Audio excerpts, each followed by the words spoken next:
जय श्री राधे मित्रों, श्री सीताराम। आइए आज इस वीडियो के माध्यम से हम आपके लिए लेकर आए हैं भगवत गीता अध्याय 9 श्लोक 5। ये बड़ा गूढ़ रहस्य वाला श्लोक है। ना च मत स्थानी भूतानि पश्य मे योगमीश्वरम् भूत भ्रन्न चा भूतस्थो ममात्मा भूत भावन। इस श्लोक का अर्थ पहले हम आपको बताना चाहेंगे। बहुत सुंदर और गूढ़ रहस्य से भरा हुआ इसका अर्थ है। भगवान श्री कृष्ण इस श्लोक के माध्यम से अर्जुन को उपदेश कर रहे हैं और हमें भी चिंतन करना चाहिए। भगवान ने पिछले श्लोक में कहा कि सभी प्राणी मुझ में स्थित है, लेकिन इस श्लोक में भगवान कहते हैं वास्तव में प्राणी मुझ में स्थित भी नहीं है। ये विरोधाभास है, ऐसा लगता है क्या? यही भगवान का दिव्य रहस्य है, जिसे समझना ही इस श्लोक का मुख्य लक्ष्य है, उद्देश्य है। भगवान कहते हैं, हे अर्जुन, मेरे ऐश्वर्य भोग को देखो, मैं सभी प्राणियों का पालन करता हूं। भगवान श्री कृष्ण सभी प्राणियों का पालन करते हैं। कहते हैं मैं उन्हें उत्पन्न भी करता हूं, फिर भी मैं वास्तव में उनमें रहता नहीं हूं, स्थित नहीं हूं, और वे मुझ में स्थित नहीं है। इसका अर्थ है भगवान सबके आधार हैं, पर भगवान किसी से बंधे नहीं है। भगवान का कोई बंधन नहीं है। श्लोक का दूसरा जो पद है कि पश्य मे योगमीश्वरम्, अर्थात भगवान अर्जुन से कहते हैं मेरे ऐश्वर्य युक्त योग को भी तुम देखो। ये ऐश्वर्य युक्त योग क्या है? यह भगवान की सबसे बड़ी शक्ति है। जैसे एक उदाहरण हम आपको बताते हैं। सूर्य भगवान सबको प्रकाश देते हैं, सूर्य नारायण जी अंधकार को दूर करते हैं, लेकिन किसी एक घर का सूर्य होकर के नहीं रह जाता है। आकाश सबको आश्रय देते हैं, स्थान देता है, लेकिन किसी भी स्थान से बंधता नहीं है। समुद्र से बादल बनते हैं, फिर वर्षा होती है, नदियां बहती है, फिर भी यह समुद्र स्वतंत्र रहता है। ठीक इसी प्रकार भगवान जगत के आधार है, जगता धार है, जगत आधार है, जगत के आधार है, लेकिन संसार की कोई भी वस्तु भगवान को बांध नहीं सकती, भगवान बंध नहीं सकते। एक छोटा सा उदाहरण हम आपको और बताएं। आप सभी ने पिक्चर मूवी देखी होगी।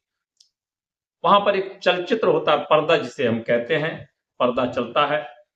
उस पर्दे में रोना, हंसना, युद्ध का होना, प्रेम का होना, कई बार आगे का सीन दिखा देते, आग दिखा देते हैं, ये सब हमें दिखाई देता है। बरसात का होना। आप बताएं, चिंतन कीजिए, क्या बरसात होने पर वह पर्दा गीला हो जाता है? नहीं, जलता भी नहीं, दुखी भी नहीं होता है, सुखी भी नहीं होता है। ठीक भगवान उसी पर्दे के समान है। यह संसार एक चलचित्र की तरह है। सुख दुख आते हैं, जाते हैं, आते जाते रहते हैं, लेकिन भगवान सदैव एक समान रहते हैं। एक दूसरा उदाहरण समझ लीजिए। भगवान अपने ऐश्वर्य को शक्ति बता रहे हैं कि ऐश्वर्य मेरी शक्ति है। किस तरह से भगवान की यह शक्ति हम अनुमानित कर सकते हैं, अनुभूति कर सकते हैं? कैसे हम समझ सकते हैं? बिजली से पंखा चलता है, हवा प्रदान करता है। बिजली से बल्ब भी जलता है, ट्यूबलाइट जलती है। उसी बिजली से पंखा चल रहा है, उसी बिजली से ट्यूबलाइट जल रही है, रोशनी बल्ब से आ रही है, ट्यूबलाइट से आ रही है, और उसी बिजली से आपके घर का फ्रिज भी चलता है। अर्थात तीनों के स्वभाव अलग है। एक हवा दे रहा है, दूसरा प्रकाश दे रहा है, तीसरा, हमें ठंडी वस्तुएं दे रहा है, ठंडक प्रदान कर रहा है। कार्य सबके अलग अलग हैं पर शक्ति एक ही है। इसी प्रकार अनेक प्राणियों में चेतना भगवान से ही प्राप्त होती है। हमारे जीवन में इस श्लोक से कुछ शिक्षा मिलती है, वह क्या है? चिंतन कीजिए, भगवान हम सब के भीतर है, अंतरात्मा में आत्मा रूपी भगवान विराजमान है। जब भगवान सबके अंदर विराजमान है तो दोस्तों, किसी से घृणा क्यों करना, किसी से नफरत क्यों करना, किसी से ईर्ष्या क्यों करना, किसी से छल कपट द्वेष क्यों करना? यदि भगवान सबका पालन करते हैं, भगवान ने कहा मैं सबका पालन करता हूं, भगवान सबका पालन करते हैं तो फिर चिंता क्यों करना? यदि भगवान सबसे परे हैं तो हमें भी संसार में रहते हुए आसक्ति कम करनी चाहिए। हम भौतिक वस्तुओं से, भौतिक जगत में आसक्त हो गए हैं, आसक्ति हमारी संसार के प्रति।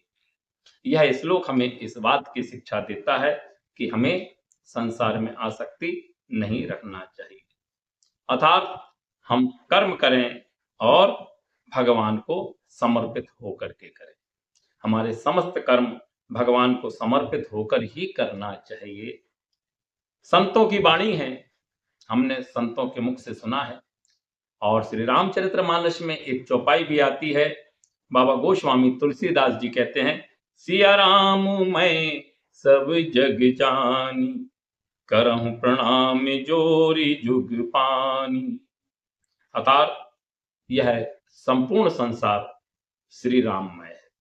जब सब में भगवान का दर्शन होगा तब निश्चित ही मन में द्वेष नहीं रहेगा।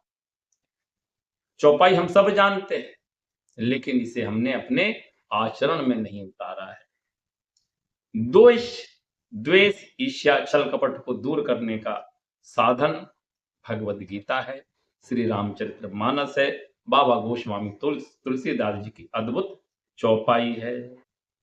इस श्लोक से हमें 3 बातें जीवन में सीखने को प्राप्त होती है। पहला है, भगवान सबके आधार है। जीव के, जंतु के, मनुष्य के, प्राणियों के, जलचर, थलचर, नभचर, इस जगत में जो कुछ भी है सबके आधार भगवान श्री राम हैं, ठाकुर जी हैं, श्री कृष्ण हैं। लेकिन भगवान किसी से बंधे नहीं हैं। हमें भी इस संसार में रह करके भगवान का स्मरण करना चाहिए, करते रहना चाहिए, और साथ में आसक्तियों को कम करते रहना चाहिए।